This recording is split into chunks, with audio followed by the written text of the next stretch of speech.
Hi everyone, George here, and I decided to do another tax video, another U-file video.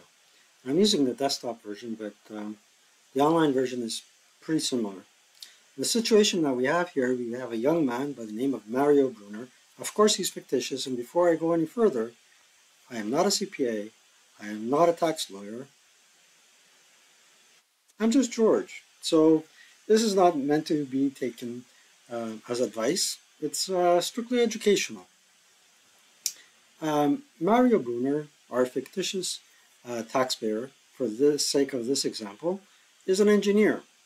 And ordinarily he works out of Ontario, but he was given an assignment to go and work in Australia. And of course, he got a T4 for $85,000 with Box 10 populated with ON, which is the abbreviations for our beautiful Ontario. Could have been any other province, but I picked Ontario. And ZZ signifies that for the second T4 that he received, the services for that T4 were rendered abroad, somewhere else than a province of Canada. Let's have a drink of water. We're lucky to have clear, unpolluted water in Canada. That was refreshing. Yeah. So ZZ signifies, really, his assignment in Australia. And I picked Australia because it's a peculiar country, in the sense that apparently it has a lot of predatory animals. But the last time I looked on the internet, predatory animals of Australia, I saw the so-called salties, which are saltwater alligators or crocodiles, and they don't strike me as that terrifying. They look like they're very lethargic and won't go after you unless you intrude on their territory. So I'm not sure what everybody's scared about in Australia. Anywho, that's a side note. Here, let's go back to our taxpayer, Mr. Brunner. So he went to Australia from September to December in 2022. And while he was working in Australia, he got paid in Australian dollars, and the 45,000 is converted to Canadian. And he paid taxes at source in Australia. Now, what should Mr. Brunner do? Well, first and foremost, if he's working for a reputable employer, and there's quite a few reputable employers around, they would give him some guidance. The reason being is that before any company sends any one of their employees abroad, they have to look at the legal and tax ramifications of sending their staff abroad. So the employer should do some due diligence before sending staff abroad, and give Mr. Brunner some guidance as to what he can do. Now, on Mr. Brunner's behalf, if they're not given any tax preparation services, and that's a taxable benefit, by the way, there's a couple of things you can do. Do your homework, and the homework starts with research on the internet, and let's look at that.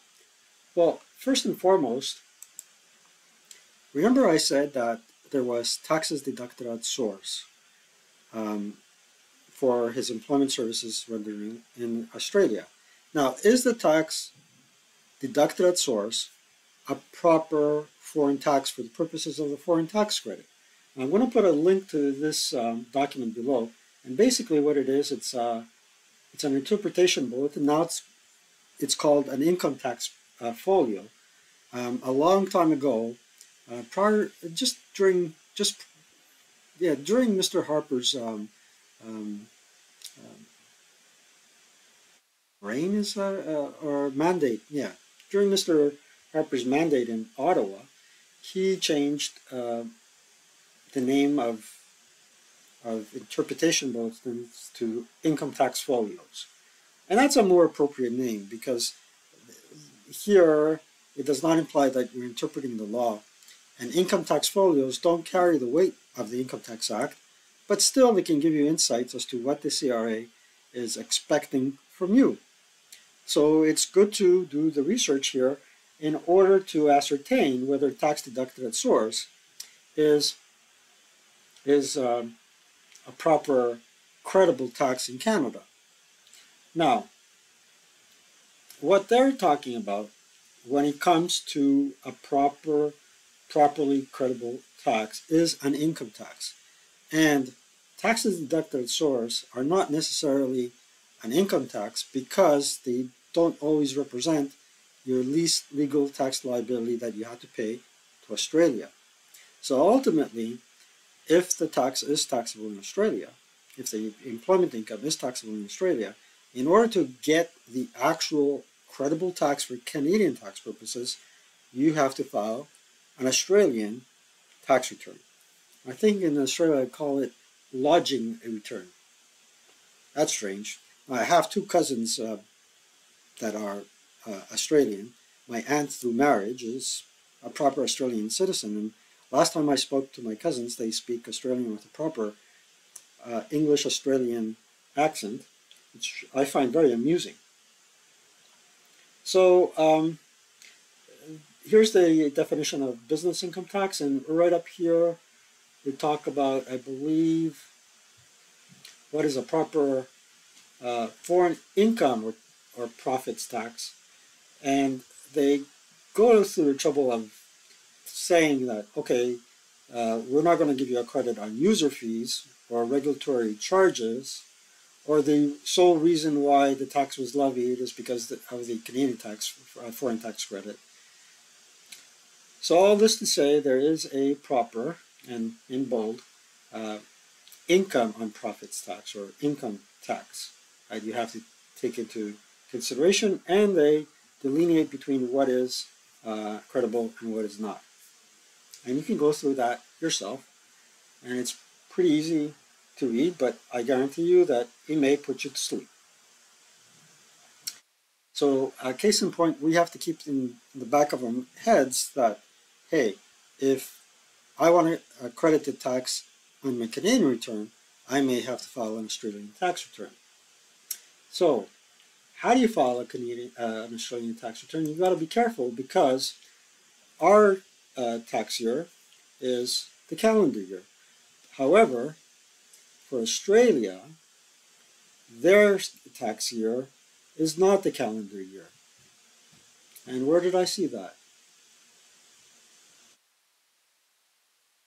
Here.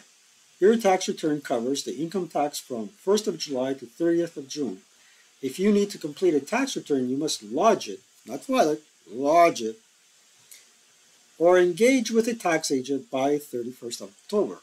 So, first and foremost, their tax year is from July to June 30th. So in the case of Mr. Brunetti, his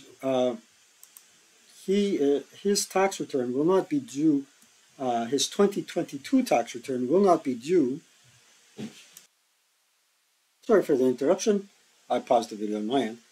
His Australian tax return will not be due until well after the Canadian return has been filed, or if you're Australian, lodged. Okay, so what do you do then? Well, in that case, you have to guesstimate his taxes to Australia. Consult an Australian CPA or do a rough calculation yourself. Be sure not to overstate the Australian tax because then you'll have to reimburse any differences to the Canadian government. Now, the other thing that you have to consult, or the other document that you should consult, is the Australian Canada Tax Convention, or the Canada-Australian Tax Convention. Now, some folks might point to you to Article 23, Methods of Prevention of Double Tax, and special provisions, which special provisions in Article 24, I believe, is what we call the tiebreaker rules. And strangely enough, the purpose of this tax convention, which is to avoid double taxation, is placed towards the end of the tax treaty. However, if you want to exempt or try and figure out how employment earnings should be taxed, what you need to do is look up uh, dependent personal services? Dependent personal services, Article 15. And Article 15 is a bit tricky, but let's try and read it in any case. Subject to the provisions of so this is Article 15 sub 1, subject to the provisions of Articles 16, 18, 19, salaries, wages, and other similar remuneration derived by an individual who is a resident of one of the contracting states.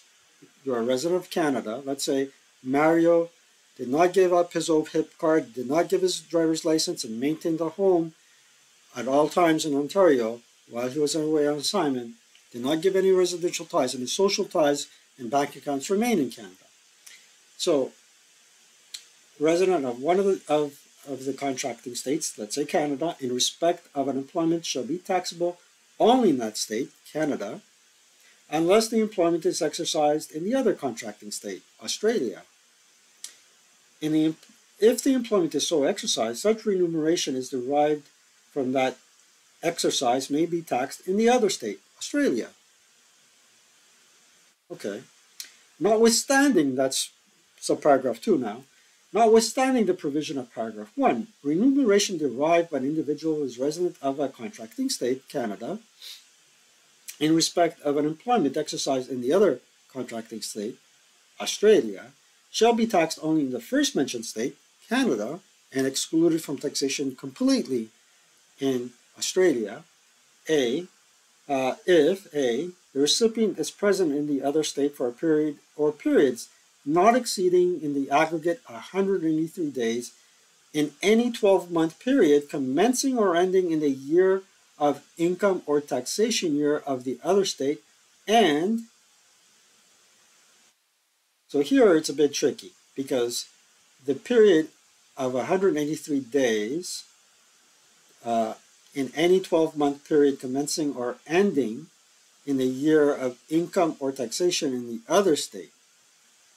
So it is the commencing or ending part that's a bit tricky because if the assignment is expected to last more than 183 days into a following taxation year, and the two taxation years don't coincide, it kind of makes matters a little bit convoluted. The remuneration, sub B, is paid by or on behalf of an employer who is not resident of the other state.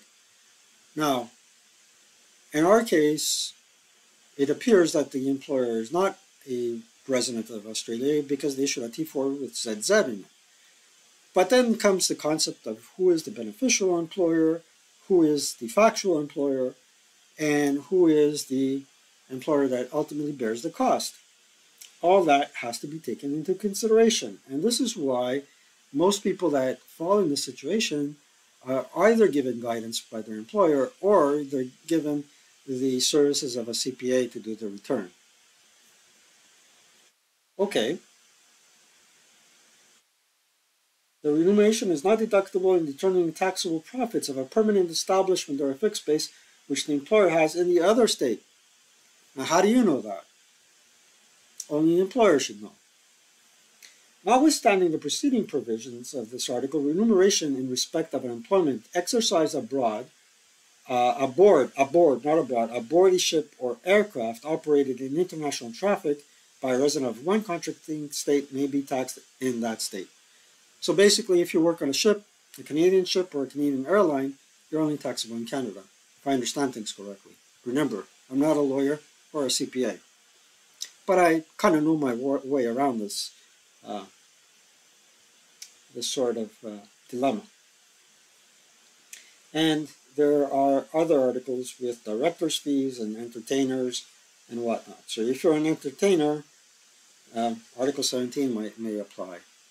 Okay. All right, so let's say for the sake of our example is that he ultimately did have to file an Australian tax return. There was on the $45,000, and on the $45,000, let's say he paid 18%. I'm being, I don't know. It's an estimate here. It's up in the air. how much he actually really paid. So $45,000, he paid 18% in Australian taxes, and ultimately he paid $8,100 of tax to Australia, which he filed the return and is expecting to receive some sort of confirmation. Now, I can't say it's a notice of assessment because in Australia they may not call it that way. Let's see. So even in terms of filing, they don't have that verb. They have lodging. Lodge your tax return before leaving Australia by paper. Prior year, check progress. You can always check the progress, and if you need proof of tax, you can always contact them. Wow. Expect a tax bill. Don't delay lodging. Well, anywho, let's say in the case of our example here, he did all his filings in Australia, got the proof, $8,100.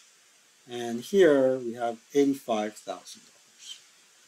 45ZZ. Let's see how you do this in UFile. Let's hope I have a license to do this return. Meaning I have enough returns.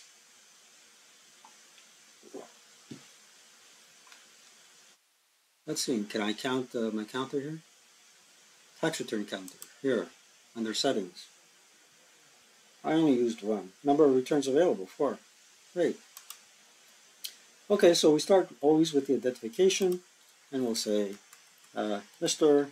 Mario Bruner, 1N, fictitious social insurance number. Let's see, let's make it a little bit bigger so you can see the data edge. Hope everybody can see that. Okay, cool. He's a young man born in 1990, August 25th, 1990.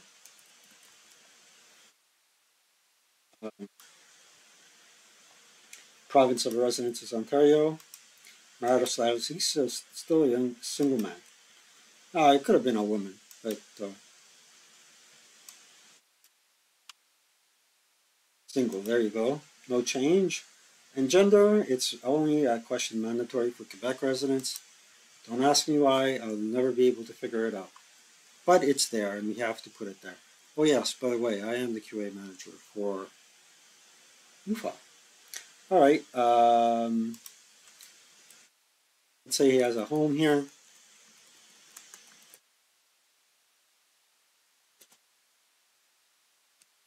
And he lives in sunny Ottawa. I hope all my friends in Ottawa are safe from the tornado and no harm has been brought about. And let's have an Ottawa postal code here. Ottawa's not too far away from here. And I'm just going to put a 416 number here. Whoa. Good stuff. And then you have to fill out the CRA questions.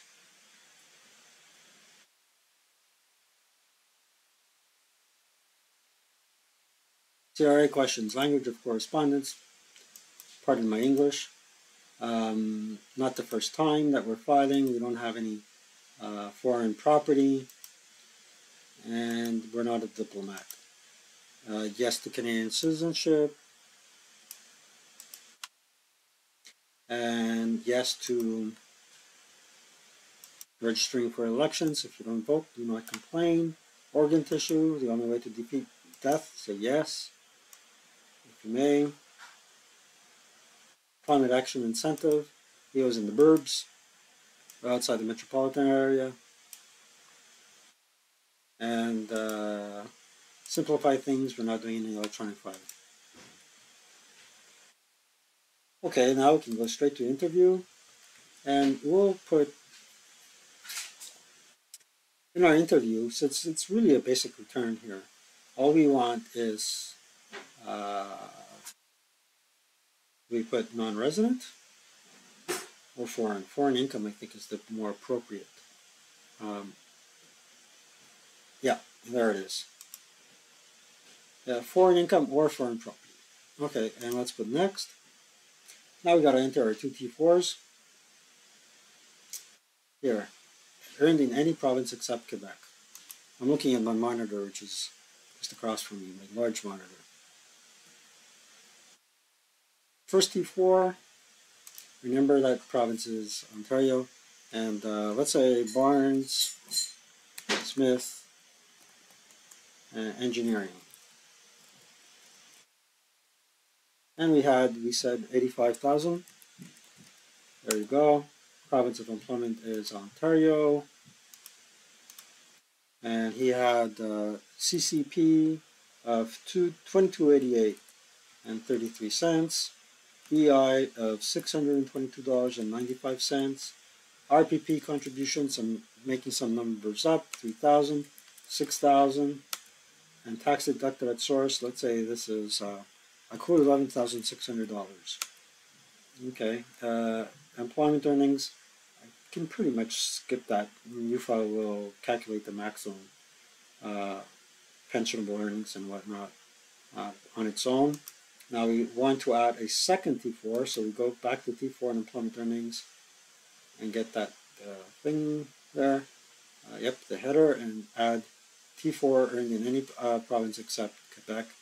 And here, on the second one, we'll put the, we said 85 and 45, right? Yep, 85 and 45.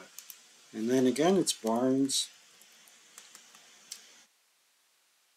Smith, Engineering.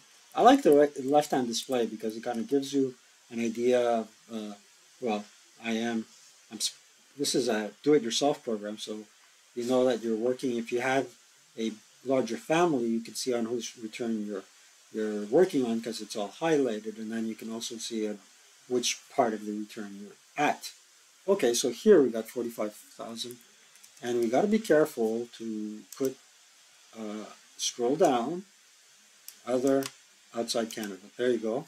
And here we'll put 329.78. Nope, let's put a little bit more.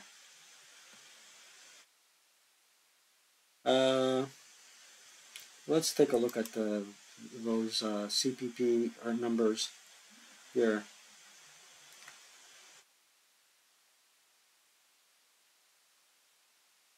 Yeah, that looks good. Okay, and let's go back to number 4. My CPP earnings for 45K should be a bit higher. Might need to be higher in the previous one, but let's do it this way. Let's go on with my PC. $1,211.47 and 329.74 or 79. Might be off a couple of cents, and here we're just going to put 1,500 and 3,000 pension adjustment, and there was some tax deducted at source, but not a lot, $3,200. Okay. Again, for pensionable earnings, we really don't have to worry about that. Go to next, and then go to foreign income and property. And now we're going to put foreign employment income. Scroll all the way down, foreign employment income. And country where you receive the foreign income. We have to identify Australia. Because the way the Canadian tax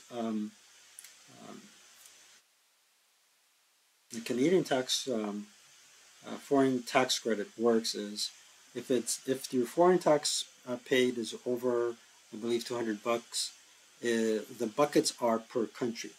So for each country you have taxable income. For each foreign country you have taxable income would have to be treated separately. It's a separate calculation per country. Whereas in the United States, it is per type of income.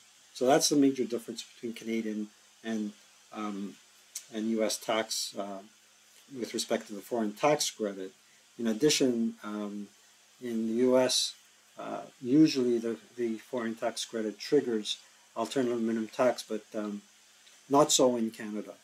It's the Canadian foreign tax credit is more of a more friendly kind of credit, but it is circular in the sense that there is a 2011 deduction and 2012 deduction, which I didn't speak about because usually the foreign tax credit is more advantageous than trying to take the foreign taxes paid as a complete deduction. So more often than not, the deduction is based on your marginal rate, but the tax credit is a dollar for dollar reduction of tax in Canada. So let's take a look at Australia, tax treaty with Canada. So we remind you that there is a tax treaty with Canada and Australia. Description and source of foreign income. Description. Employment income. Apply the exchange rate. I already applied the exchange rate. I converted everything to Canadian dollars manually, so I'm just going to put 1 there. Okay, foreign employment income already entered on a T4 page, and that's where it belongs because I already entered it on a T4 in my interview. Okay, and then these are expenses associated with the foreign employment income. So you should be deducting anything that is applicable. Now, if the income is tax exempt under tax treaty in Canada, and remember, we're talking about the income, not the tax paid in Australia. So you would enter it here. Okay. However, it wasn't. So we should enter the taxes that we paid. Here, amount of foreign tax paid, $8,100.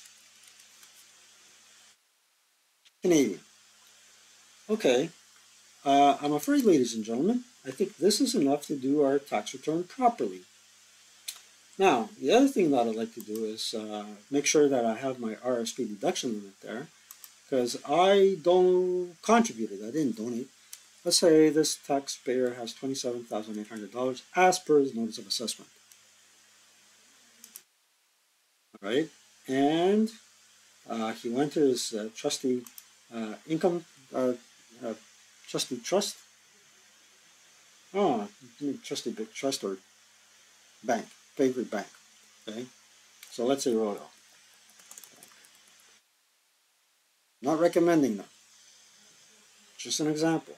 Let's say they contributed $7,500 to their RSP in the first 60 days of 2023. And I didn't over-contribute, so I'm good. And let's take a look at Southern Ontario tax credits. Ontario, political contributions. Let's claim the property tax credit, see if we get anything out of that. So, I did put an address here. Current address. Milford, Rue Milford. Geez, I'm French. Milford Avenue and Milford Street, Indoor map. Alright, so let's put that there. There you go. Ottawa. Postal code, I'm lying. Don't know what my postal code is. And stayed there 12 months. Amount of property tax paid. Let's say it was $9,100. Municipal payment was made to. Municipality payment was made to. Nepean. Nepean? Nepean. There you go. Nice little town. Alright. Let's take a look and see what is going on. Review. We have some messages. He has money owing. The amount of, well, you can't win them all. I probably have not enough taxes deducted at source. Alright, messages. The way to avoid that is look at our online tax calculator, get an estimate, and play around with your RSP deduction, deduction limit and your RSP contributions. Make those contributions so at the end of the year you don't have to pay. Well, I did say I was living in Ottawa, but then I said I was living outside of a municipality, so I have a little climate action incentive notification here saying that, hey, you are in a CMA area. Yeah. The CMP entered in the mailing address appears to be in Ontario Census Metropolitan Area. Oh well. That's my only warning. I don't have net file access, so that's fine. And I'm going to accept this return. We're going to look to see how everything was declared. Now, I shouldn't have anything more than $130,000 in employment earnings total. That's the first check you have to look at. And then we have some RPP deductions, some RSP, and a foreign tax credit. So I'll give you a quick overview of that. So it's good to look at page 1 of the return. Now, actually, the T1 condense will go in there, but this is pages 1 to 8 are the readable, the human eye capable of reading things. So here you got Mario Bruner. He's living in Ontario, and he has $130,000 of employment earnings, nothing more, nothing less.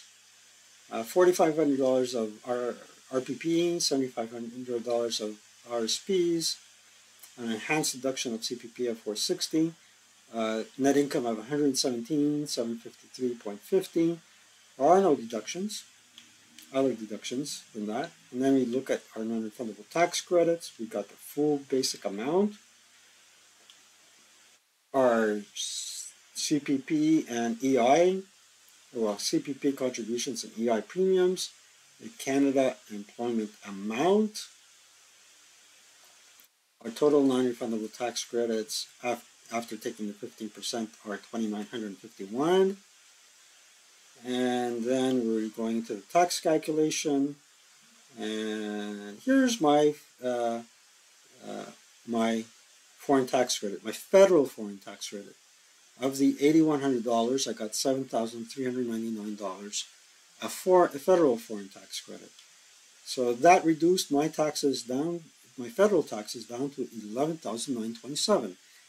I am not being double taxed on the income that I earned in Australia. So that's the whole crux behind a tax treaty and the principle behind the foreign tax credit. Go a little bit further into the tax return. See our provincial taxes, $10,166. Here's where I'm saying I see that my tax deducted at source is well understated. So at the end of the day, I had to pay. Okay, so let's jump to Ontario and the foreign tax credit.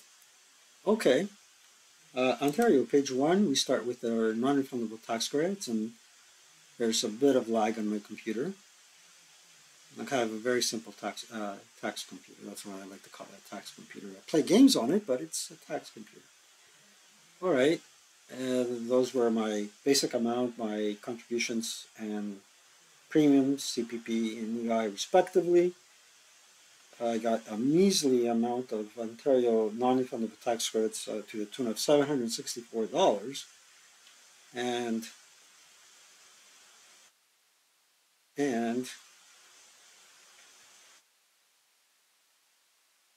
I got a surtax. Jeez. And here's my provincial foreign tax credit of $700. So $792 is my provincial foreign tax credit, and my federal foreign tax credit should add up to $8,100 in total. So I have basically used up the full $8,100. So here's my $792, which is my provincial credit. Add to that $73.99.08, balances to $8,100. So one way or another, I know that at the end of the day, I am not being double taxed because I got to pay. I got that foreign tax that I paid to Australia to be subtracted dollar for dollar off my tax otherwise paid to Canada. Okay, having said that, let's take a look at the foreign tax credit. So here is the T2209, which is the foreign tax credit. So we get the net foreign income over my Canadian net income times my basic federal tax. This is why, because of this calculation here, that's why I am limited to $7,399.08 of federal foreign tax. But when we subtract the two, that remainder is used to calculate your provincial foreign tax credit on T2036. And here's where that comes in. See, my total foreign tax minus the federal is $700. And then we do the same calculation, the same pro rata provincially, and we would have been able to claim an additional up to $10,117 of foreign tax, but we only paid $8,100 in Australia. So $7,399 went against the federal tax, and $700 went against the Ontario tax. That's pretty much it. Now, it does get to pay at the end of the year, but there's nobody at fault at that. If at the end of the day, with basic tax returns, it's either you've overpaid throughout the year, in which case that results in a refund, or you've underpaid throughout the year, in which case you have to reimburse more money back. So that, ladies and gentlemen, is how you do more or less your foreign assignment tax in the year that you go abroad to work abroad. More or less. Now, there are a lot of different filing positions. This is one of many.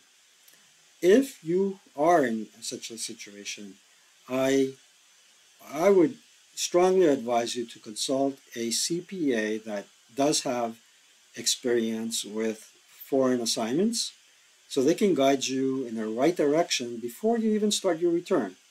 You may not want to pay him a full $1,500 to do your tax return, but if you can get some advice for a fraction of that cost, do so. And then when they steer you in the right direction, doing the actual data entry in the income tax return is a piece of cake, especially with the UFAW. So with that said, I bid you so long, and I might do another tax video. I might not. It'll depend on a number of things. And for sure, perhaps next year, just before tax season, I may do another one. Take care.